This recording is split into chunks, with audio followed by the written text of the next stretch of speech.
Merhaba arkadaşlar, PES Sevenler Birliği kanalına hoş geldiniz. eFootball 2024'te gündemdeki konularla karşınızdayım arkadaşlar. Geçtiğimiz Perşembe günü güncelleme vardı. Güncelleme ile birlikte şu anki sezonun da ikinci aşaması başladı. 7. sezondayız ve 7. sezon 8 Ağustos'a kadar devam etmekte. Ve bu sezonda gelecek bazı şeyleri Konami bizlerle paylaştı. Bir de yıl dönümü kampanyası geldi. Kampanyadan dolayı hediyeler verildi ve bazı hediyeler de verilmeye devam edecek arkadaşlar. Bu videomuzda tek tek onlara bakalım. Bu ay gelecek bazı efsaneleri Konami paylaştı ki iki tanesi geldi. Konami dedi Del Piero, Baggio ve Romario gelecek. Del Piero, Baggio Perşembe günü geldi. Bir de Romario var. Önümüzdeki haftalarda Perşembe günü de olabilir, bir sonraki hafta da olabilir arkadaşlar. Romario da gelecekmiş. Konami'nin Perşembe günü yaptığı çok önemli açıklamalar vardı arkadaşlar. Onlardan bir tanesi de 6 ay boyunca girilmeyen hesapları Konami silmekte. Daha önceki senelerde de bunu yaptı. Şimdi eFootball 2025'e az bir zaman kaldı. eFootball 2025'e geçtiğimizde 6 ay boyunca girilmemiş hesap varsa veyahut da bir maç dahi olsa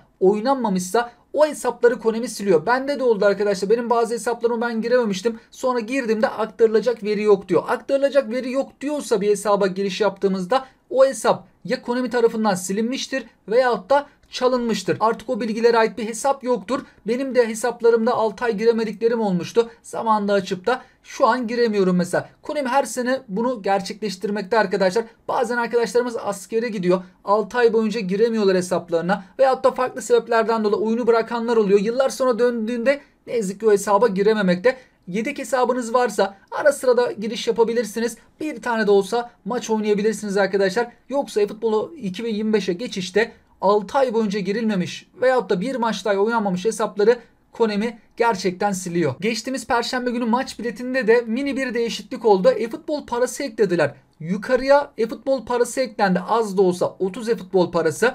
Orta ve aşağı kısımda eFootball parası veriliyordu. Biraz miktar arttırıldı. Maç biletinde üst, orta ve aşağıdan neler kazanabiliyoruz? Konami'nin yaptığı açıklamaya baktığımızda 124 bin antrenör. Yani 2 futbolcuyu bile fullleyemiyoruz. 1,5 futbolculuk antrenör.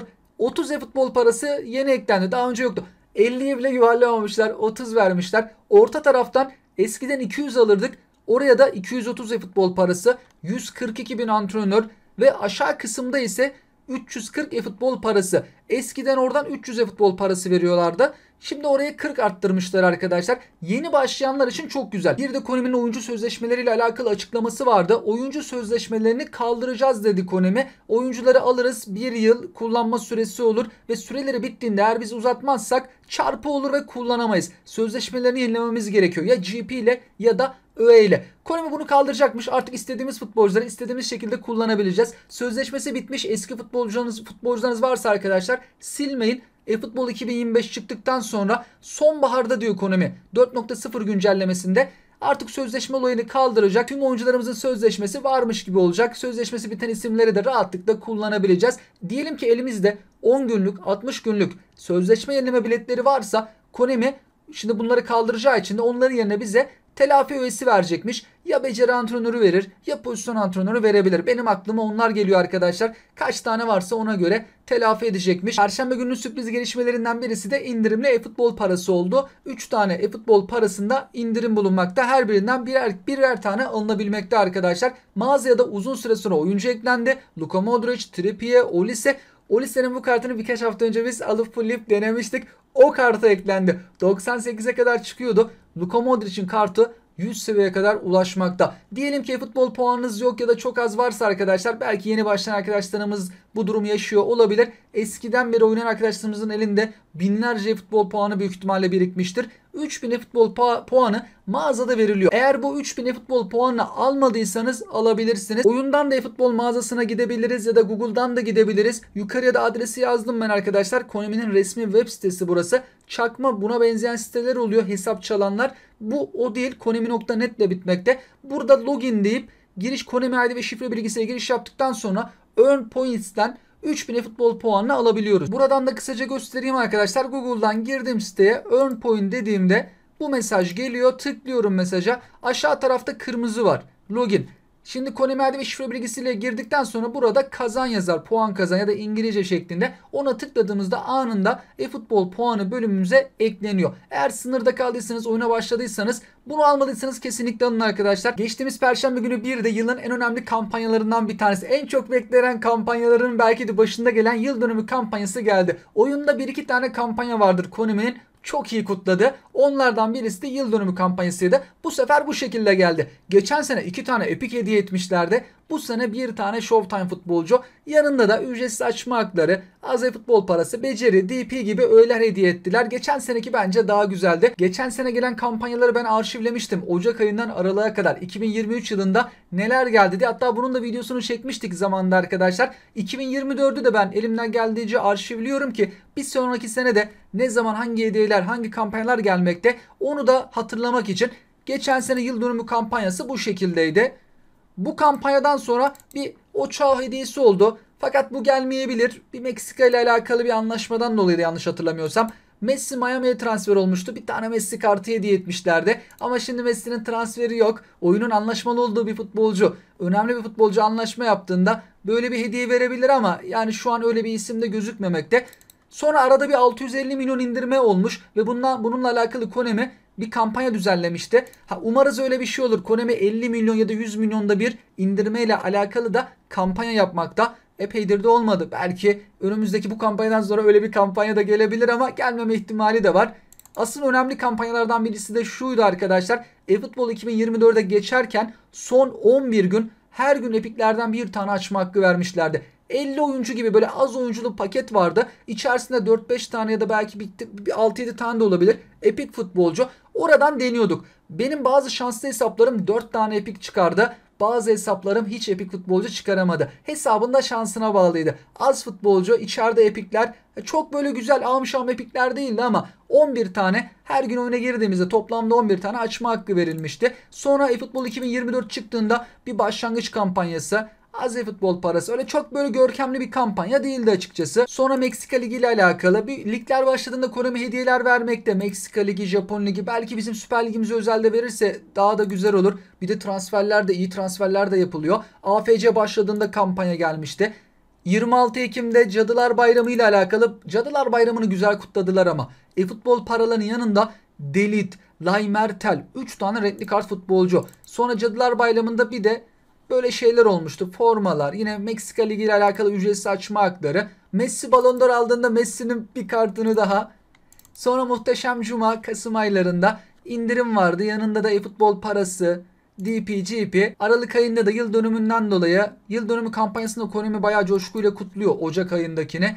Eskiden Epic'ler filan, bir tane Epic mesela buradan vermişti. Yine bu tarz böyle kampanyalar bizleri beklemekte arkadaşlar. Bundan sonra araya öyle bir indirmeli kampanya girerse iyi olur. Yoksa eFootball 2024'ün sonunda, eFootball 2025'in başında büyük kampanyalar bizleri bekliyor gibi. Şu anki yıl dönümü kampanyasına da baktığımızda 1 Ağustos'a kadar devam edecek. Bir tane Showtime hediyesi var. Showtime aldıktan sonra ne yazık ki ikinci Showtime'ı alamıyoruz. Eğer almadıysanız kadronuz için en doğru tercihte bulunabilirsiniz arkadaşlar. Kampanyanın diğer hediyelerine bakacak olursak bu hafta her gün giriş yaptığımızda Perşembe gününe kadar her gün bir tane 10.000 DP veriliyor.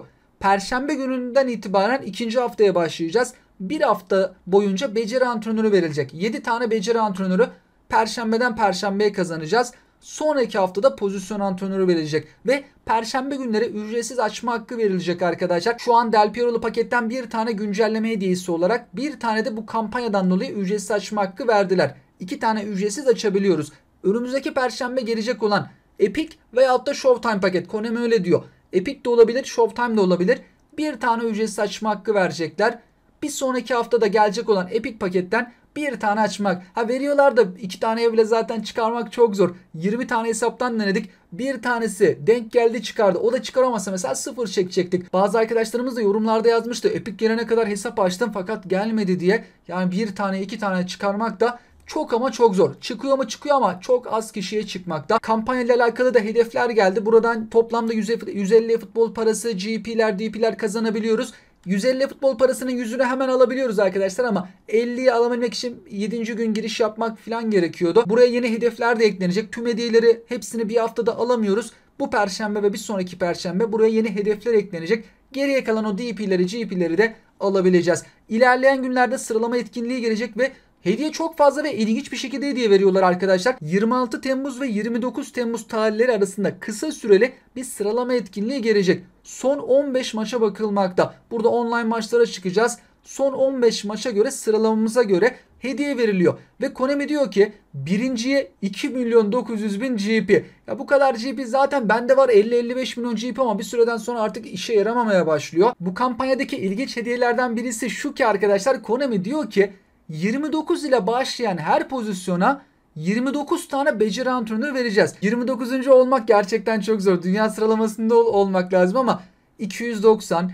2900, 2901 ya da 290.000, 291.300 bilmem ne, 295.000, 2.900.000 o kadar kişi belki oynamıyordur ama 290.000 ile 300.000 arasında bile olsak yine 29 tane beceri antrenörü verilecek. Yani öyle maçlar oynamamız lazım ki 290.000 ile 300.000 arasında olalım ya da 29.000 ile 30.000 aralığında.